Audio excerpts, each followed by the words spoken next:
Medullary thyroid carcinoma, it is the most common feature of men 2A and men 2B. So it occurs in almost all affected individuals. Men 2A and men 2B, it is medullary thyroid carcinoma. So it represents 5 to 10% of all thyroid gland carcinomas, and medullary thyroid carcinoma patients, they have a family history of the disorder. So what mutational analysis we have to use? We have to use RET mutational analysis to identify the family members at risk for hereditary forms of medullary thyroid cancer. However, in patients who do not have a known family history of men 2A familial medullary thyroid cancer or men 2B and therefore have not had RET mutational analysis, medullary thyroid cancer may present as a palpable mass in the neck, which could be asymptomatic or associated with symptoms of pressure or dysphagia in 15% of the patients. Supposing if there is a family history, we can get a RET mutational analysis. If there is no family history and who have not got this RET mutational analysis, this medullary thyroid cancer, it presents as a palpable mass in the neck. So that palpable mass may be asymptomatic, or sometimes it could be associated with symptoms of that pressure or dysphagia in greater than 15% of the patients. And in 30% of the patients, it causes diarrhea. So why is this diarrhea? Because of elevated circulating concentrations of calcitonin or tumor related secretion of serotonin and prostaglandins. Diarrhea occurs in 30% of medullary thyroid cancer patients. So why is this diarrhea occurring? Because of elevated circulating concentrations of calcitonin or tumor related secretion of serotonin and prostaglandins. Calcitonin, serotonin and prostaglandins, and few patients might also experience this flushing. And ectopic ACTH production with medullary thyroid cancer, it could also cause Cushing's syndrome. So in addition, if this medullary thyroid cancer produces ectopic ACTH, this also causes Cushing syndrome. So how is the diagnosis of this medullary thyroid cancer? So it relies on the demonstration of hypercalcitonemia. Calcitonin levels should be high. That is, in the basal state, they should be greater than 90 picograms per ml. So for this medullary thyroid cancer, there should be hypercalcitonemia. Calcitonin level should be greater than 90 picograms per ml, and previously IV pentagastrin or calcium infusion were used, but they are now rarely used. And we can do an ultrasound of the neck and we can get a fine needle aspiration of the nodules. It can confirm the diagnosis. Ultrasound and fine needle aspiration. Radionucleotide thyroid scans. If we get a radionucleotide thyroid scan, these tumors, they present as cold nodules.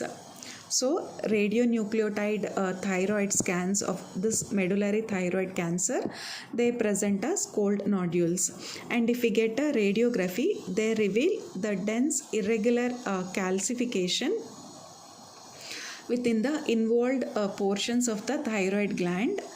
So if we get a radiography, what we can see is irregular dense calcification, and it is a irregular calcification, and even lymph nodes also will be involved with metastasis. And PET will help to identify the medullary thyroid cancer and metastasis. So PET scanning can help to identify the medullary thyroid cancer and metastasis. So where does this metastasis of medullary thyroid cancer occurs? This usually in the early stages, it occurs to the cervical lymph nodes and then to the mediastinal nodes. So the metastasis of medullary thyroid cancer usually first to the cervical lymph nodes and then to the mediastinal nodes, lung, liver, trachea, adrenal, esophagus, and in the later stages even bone can be involved with medullary thyroid cancer. In the later stages even bone can be involved, and elevations in the serum calcitonin concentrations or the first sign of recurrence, supposing that cancer has recurred again. So what is the first sign of recurrence? It is the elevation in serum calcitonin concentration or recurrence or persistent disease. So for determining the prognosis, we have to calculate the serum calcitonin doubling time. And medullary thyroid cancers can have this aggressive clinical course.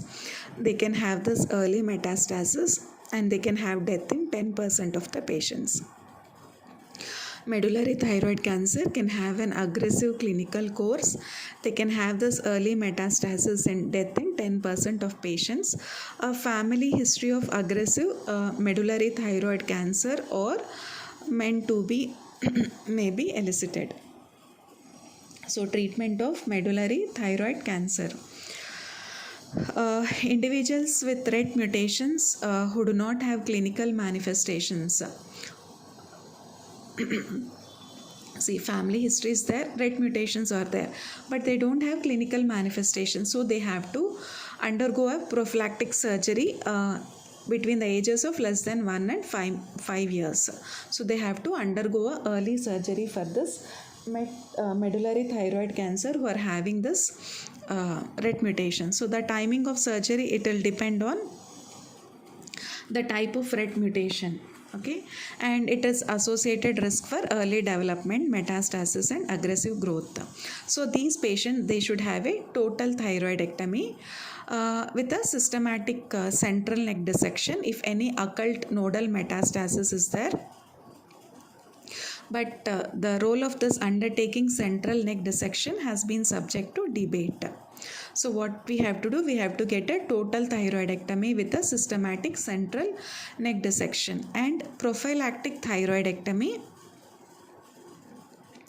with lifelong thyroxine replacement has dramatically improved outcomes in men 2 and men 3, such that 90% with RET mutations who had a prophylactic thyroidectomy have no evidence of persistent or recurrent MTC, medullary thyroid cancer, at 7 years after surgery. Okay, so patients with men 2 and men 3, they should undergo a prophylactic thyroidectomy and they should have this lifelong thyroxine replacement.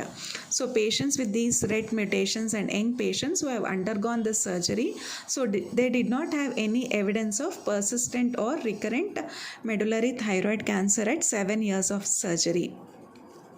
So patients who are having this clinically evident medullary thyroid cancer, a total thyroidectomy and a bilateral central resection is recommended, and ipsilateral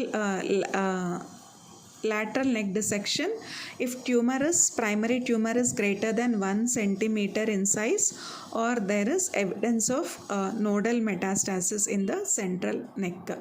So in the central neck, we are doing first thyroidectomy, central neck resection. If there is evidence of nodal metastasis or tumor size is greater than 1 centimeter, then ipsilateral lateral neck dissection should be done. So the only curative therapy for medullary thyroid cancer is surgery. 10-year survival rate for metastatic medullary thyroid cancer is 20%. Supposing if patients are inoperable for medullary thyroid cancer or metastatic disease, so inoperable medullary thyroid cancer or metastatic disease, the TKR inhibitors, tyrosine kinase receptor inhibitors, such as vandetanib, cabozantinib. So you have to remember these drugs: vandetanib, cabozantinib. TKR inhibitors or vandetanib and cabozantinib have improved the progression-free survival time. So what are these inhibitors? Vandetanib and cabozantinib have improved the progression-free survival times. Other types of chemotherapy are of limited efficacy, but the local disease might respond to this palliative radiotherapy. So the drugs which are important are vandetanib and cabozantinib. Vandetanib. So here the FDG PET scan in multiple endocrine type A showing medullary thyroid cancer in the neck with hepatic and skeletal metastasis and left adrenal pheochromocytoma